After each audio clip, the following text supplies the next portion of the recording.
ಪ್ರಥಮ ಚಿಕಿತ್ಸೆಯು ಜೀವಗಳನ್ನು ಉಳಿಸುತ್ತದೆ. ಸರಿಯಾದ ಪ್ರಥಮ ಚಿಕಿತ್ಸೆ ನೀಡುವ ಪ್ರಮುಖ ಭಾಗವೆಂದರೆ ಪೀಡಿತರನ್ನು ತ್ವರಿತವಾಗಿ ಮತ್ತು ಸುರಕ್ಷಿತವಾಗಿ ಮೇಲೆತ್ತುವುದು ಹಾಗೂ ಆಸ್ಪತ್ರೆಗೆ ಸಾಗಿಸುವುದು. ಇಂದಿನ ವಿಷಯ: ಪ್ರಥಮ ಚಿಕಿತ್ಸೆ, ಪೀಡಿತ ವ್ಯಕ್ತಿಯನ್ನು ಎತ್ತುವ ಮತ್ತು ಸಾಗಿಸುವ ತಂತ್ರಗಳು. First aid: techniques of lifting and transporting a victim. ಯಾವ ಪರಿಸ್ಥಿತಿಯಲ್ಲಿ ವ್ಯಕ್ತಿಯನ್ನು ಹೇಗೆ ಎತ್ತುವುದು ಎಂಬುದನ್ನು ಅರ್ಥ ಮಾಡಿಕೊಳ್ಳುವುದು ಬಹಳ ಮುಖ್ಯ. ತಪ್ಪು ವಿಧಾನದಲ್ಲಿ ಎತ್ತುವುದರಿಂದ ಪೀಡಿತ ವ್ಯಕ್ತಿಯ ಸಮಸ್ಯೆ ಇನ್ನಷ್ಟು ಹೆಚ್ಚಾಗಬಹುದು. ರೋಗಿಯನ್ನು ಹೇಗೆ ಎತ್ತುವುದು ಮತ್ತು ಸಾಗಿಸುವುದು ಎಂದು ನಿರ್ಧರಿಸುವ ಅಂಶಗಳು ಈ ಕೆಳಗಿನಂತಿವೆ: ಪೀಡಿತ ವ್ಯಕ್ತಿಯ ಸ್ಥಿತಿ, ಪರಿಸ್ಥಿತಿಯ ಗಂಭೀರತೆ, ಪೀಡಿತ ವ್ಯಕ್ತಿಯ ತೂಕ, ಪ್ರಥಮ ಚಿಕಿತ್ಸೆ ನೀಡುವ ವ್ಯಕ್ತಿಯ ದೈಹಿಕ ಶಕ್ತಿ ಮತ್ತು ಸಾಮರ್ಥ್ಯ, ಮತ್ತು ಪೀಡಿತ ವ್ಯಕ್ತಿಯನ್ನು ಎಷ್ಟು ದೂರ ಕರೆದೊಯ್ಯಬೇಕು. ಮೇಲೆತ್ತುವುದು ಹೇಗೆಂದು ಕಲಿಯುವ ಮೊದಲು ಕೆಲವು ಮೂಲಭೂತ ನಿಯಮಗಳು. ಪೀಡಿತರಿಗೆ ಅಪಾಯವಿದ್ದಾಗ ಮಾತ್ರ ಅವರನ್ನು ಮೇಲೆತ್ತಿ ಅಥವಾ ಸರಿಸಿ. ಇಲ್ಲದಿದ್ದರೆ ಸಹಾಯಕ್ಕಾಗಿ ಕಾಯಿರಿ. ಸಹಾಯ ಮಾಡಲು ಯಾರೂ ಇಲ್ಲದಿದ್ದರೆ ಏಕವ್ಯಕ್ತಿ ವಿಧಾನವನ್ನು ಅಳವಡಿಸಿಕೊಳ್ಳಿ.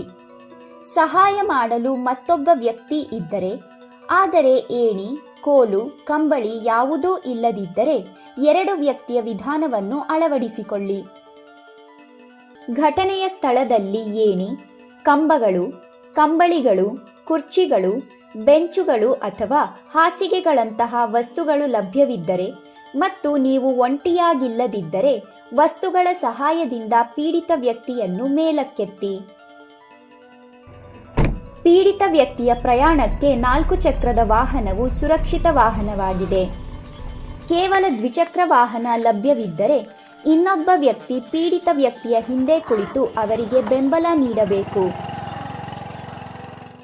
ಪೀಡಿತ ವ್ಯಕ್ತಿಯನ್ನು ಮೇಲಕ್ಕೆತ್ತಲು ಕೈಗೊಳ್ಳಬೇಕಾದ ಕ್ರಮಗಳ ಅನುಕ್ರಮವನ್ನು ಗಮನಿಸಿ. 1. ಚೆಕ್: ವ್ಯಕ್ತಿಯ ಗಾಯ ಮತ್ತು ಸ್ಥಿತಿಯನ್ನು ನಿರ್ಣಯಿಸಿ. 2. ಗಾಯಗಳಿಗೆ ಗಮನ ಕೊಡಿ. 3. ಫ್ರ್ಯಾಕ್ಚರ್ ಅಂದರೆ ಮೂಳೆ ಮುರಿದಿದ್ದರೆ ಅಂಗವನ್ನು ಸ್ಥಿರಗೊಳಿಸಿ. ಒಂದು ವೇಳೆ ತಲೆ ಬುರುಡೆ, ಕುತ್ತಿಗೆ ಅಥವಾ ಬೆನ್ನು ಮೂಳೆಯ ಮುರಿತದ ಸಾಧ್ಯತೆ ಇದ್ದರೆ, ಜೀವಕ್ಕೆ ಅಪಾಯವಿದ್ದರೆ ಮಾತ್ರ ಪೀಡಿತ ವ್ಯಕ್ತಿಯನ್ನು ಘಟನೆಯ ಸ್ಥಳದಿಂದ ಸರಿಸಿ. ವ್ಯಕ್ತಿಯನ್ನು ಶಾಂತಗೊಳಿಸಿ ಮತ್ತು ನೀವು ಅವರನ್ನು ಹೇಗೆ ಮತ್ತು ಏಕೆ ಕರೆದುಕೊಂಡು ಹೋಗುತ್ತೀರಿ ಎಂಬುದನ್ನು ವಿವರಿಸಿ. ಈ ಕಾರಣದಿಂದಾಗಿ ಪೀಡಿತ ವ್ಯಕ್ತಿಯು ಭಯಪಡುವುದಿಲ್ಲ. ಸಾಧ್ಯವಾದರೆ ಪೀಡಿತ ವ್ಯಕ್ತಿಯನ್ನು ಸಹಾಯಕ್ಕಾಗಿ ಕೇಳಿ. ಏಕಾಂಗಿಯಾಗಿ ಪ್ರಯತ್ನಿಸುವ ಬದಲು ಇತರರಿಂದ ಸಹಾಯ ಪಡೆಯಿರಿ. ಪೀಡಿತ ವ್ಯಕ್ತಿಯನ್ನು ಒಬ್ಬೊಂಟಿಯಾಗಿ ಅಥವಾ ಒಬ್ಬರೇ ಹೇಗೆ ಎತ್ತುವುದು? ನೀವು ಶಕ್ತಿ ಹೊಂದಿದ್ದರೆ ಮತ್ತು ಪೀಡಿತ ವ್ಯಕ್ತಿಯ ತೂಕ ಕಡಿಮೆ ಇದ್ದರೆ ನಿಮ್ಮ ಮಡಿಲಲ್ಲಿ ಒಯ್ಯುವುದು, ಕ್ರೇಡಲ್ ವಿಧಾನ ಅಂದರೆ ತೊಟ್ಟಿಲು ವಿಧಾನ ಸುಲಭವಾಗಿದೆ. ವ್ಯಕ್ತಿಯು ಪ್ರಜ್ಞೆ ಹೊಂದಿದ್ದರೆ ಮತ್ತು ನಡೆಯಲು ಶಕ್ತರಾಗಿದ್ದರೆ, ಆದ್ದರಿಂದ ಊರುಗೋಲು ವಿಧಾನ ಅಂದರೆ ಹ್ಯೂಮನ್ ಕ್ರಚ್ ವಿಧಾನವನ್ನು ಬಳಸಿ. ಪೀಡಿತನು ಗಾಯಗೊಂಡಿರುವ ಬದಿಯಲ್ಲಿ ನಿಂತುಕೊಳ್ಳಿ, ಇದರಿಂದ ಅವರ ತೂಕವು ನಿಮ್ಮ ಮೇಲೆ ಬೀಳುತ್ತದೆ.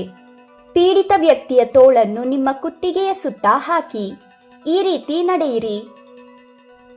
ಅಗ್ನಿಶಾಮಕ ಸಿಬ್ಬಂದಿಯ ವಿಧಾನ ಅಂದರೆ ಫೈರ್ಮ್ಯಾನ್ಸ್ ಕ್ಯಾರಿ.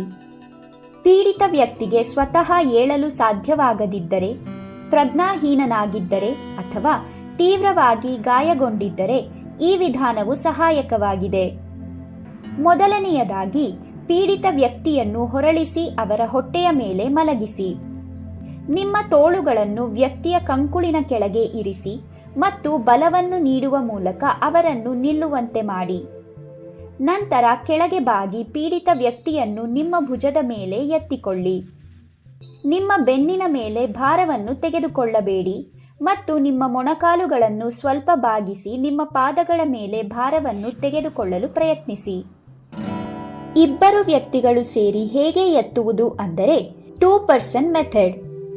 ಕೈಯಲ್ಲಿ ಹೊತ್ತುಕೊಂಡು ಹೋಗುವುದು ಒಂದು ಸುಲಭ ವಿಧಾನ.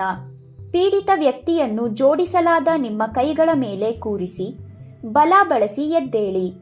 ಪೀಡಿತ ವ್ಯಕ್ತಿಯ ಮುಖವು ನೀವು ನಡೆಯುತ್ತಿರುವ ದಿಕ್ಕಿನಲ್ಲಿರಬೇಕು. ಘಟನೆಯ ಸ್ಥಳದಲ್ಲಿ ಕುರ್ಚಿ ಲಭ್ಯವಿದ್ದರೆ ಅದನ್ನು ಬಳಸಿ ಎತ್ತುವುದು ಸುಲಭ ಮತ್ತು ಸುರಕ್ಷಿತವಾಗಿರುತ್ತದೆ. ಕುರ್ಚಿಯ ಬಲವನ್ನು ಪರೀಕ್ಷಿಸಲು ಮರೆಯದಿರಿ. ಪೀಡಿತರನ್ನು ಕುರ್ಚಿಯ ಮೇಲೆ ಕೂರಿಸಿ ನಂತರ ತಲೆ ಮತ್ತು ಪಾದಗಳ ಕಡೆಗೆ ಈ ರೀತಿ ನಿಂತು ಪೀಡಿತರನ್ನು ಮೇಲಕ್ಕೆತ್ತಿ. ಪೀಡಿತರನ್ನು ಸುರಕ್ಷಿತವಾಗಿ ಎತ್ತಲು ಬಲವಾದ ಕಂಬಳಿ ಅಥವಾ ಬೆಡ್ಶೀಟ್ ತುಂಬಾ ಉಪಯುಕ್ತವಾಗಿದೆ.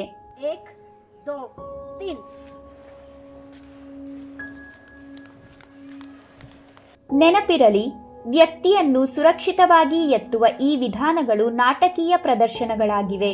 ಈ ವಿಧಾನಗಳನ್ನು ಕೇವಲ ವಿಡಿಯೋ ನೋಡಿ ಕಲಿಯಲು ಸಾಧ್ಯವಿಲ್ಲ. ನೀವು ಕಾಲಕಾಲಕ್ಕೆ ಅಭ್ಯಾಸ ಮಾಡಿ ಮತ್ತು ಇದರಲ್ಲಿ ನಿಪುಣರಾಗಿ. ತುರ್ತು ಪರಿಸ್ಥಿತಿಯಲ್ಲಿ ನೀವು ಕೌಶಲ್ಯ ಮತ್ತು ಆತ್ಮವಿಶ್ವಾಸವನ್ನು ಹೊಂದಿಲ್ಲದಿದ್ದರೆ ಪೀಡಿತರನ್ನು ಎತ್ತಲು ಅಥವಾ ಕರೆದುಕೊಂಡು ಹೋಗಲು ಪ್ರಯತ್ನಿಸಬೇಡಿ. ಪ್ರಥಮ ಚಿಕಿತ್ಸೆ ಕಲಿಯಿರಿ, ಎಚ್ಚರದಿಂದಿರಿ.